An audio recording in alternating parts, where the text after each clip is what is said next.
edition of The Spotlight, it's all about girl power. Hartman Elementary girls are on the run to be confident and successful. Find out just how they're doing it. Plus, it's time to show the Lovables some love. The South High School dance team is headed to perform at the Sugar Bowl in New Orleans, but they need our help in order to get there. Hear how you can help make all of their dreams a reality. And you thought you were ahead of the game in job interviewing, right? Well, you better watch out for Crestridge Elementary students. They know how to land a job and keep it before they even reach their teen years. That and more as we put the spotlight on OPS.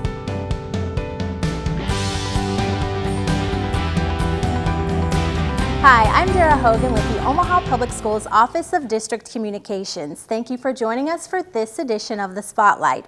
Girls at Hartman Elementary are building their self-confidence through health and fitness. Hartman Elementary provides an after-school program called Girls on the Run. It's a nationally recognized organization for girls in 3rd through 8th grade. The program teaches life skills through interactive lessons and running games. We have all sorts of different abilities in these groups of girls. Some are dealing with physical struggles like cerebral palsy or spina bifida. Others struggle in the classroom or with health needs like diabetes. And so none of that is an issue on Girls on the Run. Everyone is on a fair playing field and everyone gives their best, and that's the most important thing. As part of the program, Hartman Elementary girls also participated in Nebraska's Girls on the Run 5K event. They're talented, dedicated, and on their way to New Orleans to perform in front of thousands of people across the country. The South High School Lovables dance team is invited to perform during the halftime show of the Sugar Bowl. But in order for all 18 girls to go, the Lovables are asking for your love. 5, 6, 7, hit, hard hit, 1. If you have a goal and work to achieve it, it's possible to get there. A performance at a state basketball game earned the South High School dance team, the Lovables, a chance to take the spotlight at an elite college football game, the Sugar Bowl. For my girls, it proves to them that they are excellent dancers. Captain of the Lovables team, Bianca Garcia, considers the opportunity a tremendous reward. It's just wonderful that now all of our hard work and effort and sweat and pain is all going to be paid off at such a huge event. So it feels wonderful. 18 Lovables girls are expected to prance across the football field during the halftime show in New Orleans on January 1st. They'll join other high school students from around the country also invited to perform. Faces, please!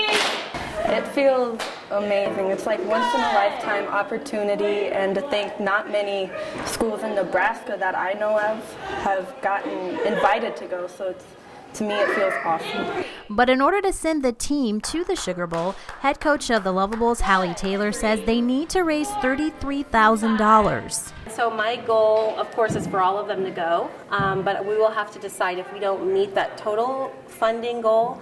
Right now we're at about 5 girls guaranteed to go, and that will start with our captains. The team started a GoFundMe page, and through other fundraising efforts like donut sales and a recent donation from the South High School Alumni Association, they've raised about $9,000. They're doing a phenomenal job, but we have a long way to go still. As the Lovables anticipate to dance in front of 75,000 fans at the Sugar Bowl, with every kick, turn, and leap, their hard work on the dance floor continues. Once you give them the skill, then they own it, and then they show that ownership of the skill that they're learning or working to learn, and as an educator, that's hugely rewarding.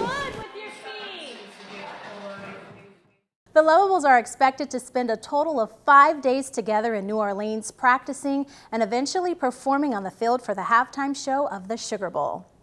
Local dentists are on a mission to make students' smiles a little brighter, thanks to a partnership between One World Community Health Centers and Charles Drew Health Center. OPS now has its first tooth mobile. Kellam Elementary School held a ribbon cutting for the mobile unit, which will provide dental care for OPS elementary students who need it most. Kids will be provided exams and restorative care. What we know, if kids are healthy, they're more likely to be successful. They're more likely to be in the classroom. And we know we have very hardworking families, and so we're just trying to provide a solution for those families. Insurance and Medicaid are accepted for service. Those who don't have insurance are provided the service for free. Well, all you get is one chance to make a good impression on a job interview, and Crestridge Elementary students know how to play that part. Watch as they ambitiously go after jobs available at their school and how they say they prepared to land the gig. I had a job interview. It was good. Don't underestimate elementary school age students. How did you feel? Confident. From 1st through 6th grade, Crestridge students know how to talk the talk. My mom is from Dominican Republic, so I speak Spanish. They also know how to dress for the part. You should dress for success. Crestridge Elementary School holds its 3rd annual job fair. It's an opportunity for kids to work in various positions at their very own school. Jobs that they applied for are small, such as filling the bird feeders or watering the plants, to large, like being part of our United Nations Council or being on the Principal's Advisory. Community members, members of the OPS School Board, and OPS staff help conduct interviews in the school's library. We feel like it's very important for our students to have that opportunity to sit through an interview, to know what that's like.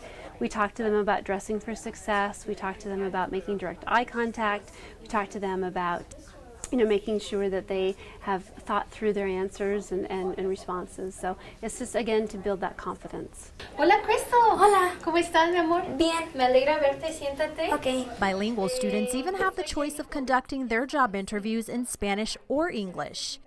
6th grader Dahlia speaks Spanish and some Arabic, but she chooses to hold her interview in English. So how long have you been at Crestridge? Since kindergarten. Since kindergarten. Wow. I felt really nervous at first, but then I felt kind of comfortable. Dahlia has participated in the annual job fair since the 3rd grade, and she admits this time around the competition is stiff. She applied to be on the United Nations Council and the dance committee.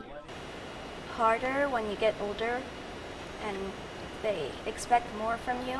When you're a 3rd grader, they go easy, but now that you're in 6th, you feel a lot of pressure. But if you look at this 6th grader's resume, she's more than equipped for the job. What have you done before that you think will qualify you to be on the UN or the dance committee? Well, I did UN last year, and I really liked it. Dahlia's first choice is to work for the United Nations Council so she can help make the school a better place. I really like helping out with any fun activities, and even just passing out papers. It's just I feel good that I get to help. Like other students in this room, you might call Dahlia the jack of all trades. She also desires to be on the dance committee. I love dancing.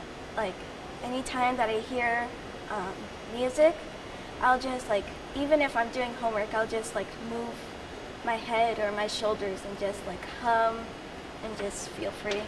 Crestridge students don't take the interviewing process lightly. They know what to expect and how to prepare. And even if they don't walk away with their #1 job choice, every student who interviews gets a job at the school. We want them to know that they have a voice. We want them to know that this is their school. And so we want to build that kind of leadership capacity with our students. When you drive near 60th and Maple, you might notice the rain garden at Benson West Elementary School. 6th graders there, UNO and OPS Career Center students work together to design and create the garden, and it holds a special meaning. In 2008, before the rain garden was created, a tree was planted to remember Benson West 4th grader Garrett Schomer. Schomer passed away after a neighborhood accident. In general, he was the kind of student that would do the right thing when none of us were looking. And any of us that work with kids, that's our goal, is to get kids to do the right thing when no one's looking, and Garrett was that kind of student. Benson West Elementary dedicates this rain garden to Schomer, and the tree planted in his honor is the primary focus. Students at King Science and Technology Magnet Center dedicate their time outdoors at the Henry Doorly Zoo chasing butterflies. In a unique program, the Zoo Career Academy provides 8th graders hands-on experience through learning about animals and their habitats. Take a look. Called butterfly tagging. It's to do research to figure out how butterflies come from up north to down south. Monarch butterflies specifically, since they're going and they're endangered. They travel from up north as far as Canada, and they always fly down to Mexico mountains and scientists know almost nothing about how they travel there, what paths they take. So by our class tagging these butterflies, it's allowing scientists and other taggers along the way to figure out where this butterfly started from, where it came from, and where it'll end up. Okay, so first I'm going to pinch it with my fingers outside of the net, just so when I reach in to get it between my two first fingers like this, I'm not going to hurt it or it's not going to fly away. So I've got it between my fingers, and if I can get to it, it's kind of stuck in there. My net is a little bit wet. And then its fingers, or it's not its fingers, its legs, as you can tell, they're kind of flailing around because they want to get stuck to something. So, yep, she's a little bit wet. Now I'm going to hold it lightly between my two fingers, and I can open the wings up like this. And if it had a black dot on it, if like right about there, it would be a male, but this one doesn't have a black dot. The black dot is a pheromone gland, so this one is a female. So we're going to close its wings back up, and I'm going to grab it between my two fingers again. And then Sumaya is going to hand me a dot. This is a tagging sticker so that later on, if somebody else catches the same butterfly, they can record the data and they can tell the migration patterns. I'm putting it right in the middle of its hind wing. Its hind wing is its bottom wing. The forewing is this wing up here. So now that we've caught it, we're going to put it in here. We're going to hook it onto one of the sides, and then Brian's going to close it up very quickly and zip it shut, just so right now while we're still catching, we won't catch it again. When these children are coming here every other day during the school year, they are learning about the subjects, the core curriculum, but they're learning how to apply. So they're learning how to think a little bit differently, how to critically think, how to problem solve. And for them, it's a lot of fun, and they don't realize how rigorous the program is and the high-level math and science that they're applying. The Zoo Career Academy is the state's only middle-level program. Its mission is to provide students with opportunities to engage in science, technology, engineering, and mathematics activities and make connections to their professional careers. Well, that's all for this edition of The Spotlight. If you'd like to see this program again, watch for it on the Knowledge Network, Cox Channels 18 and 108. You can also watch The Spotlight online at ops.org or see it on our OPS YouTube channel. Just do a YouTube search for OPS Web TV. Thank you for joining us, and see you next time.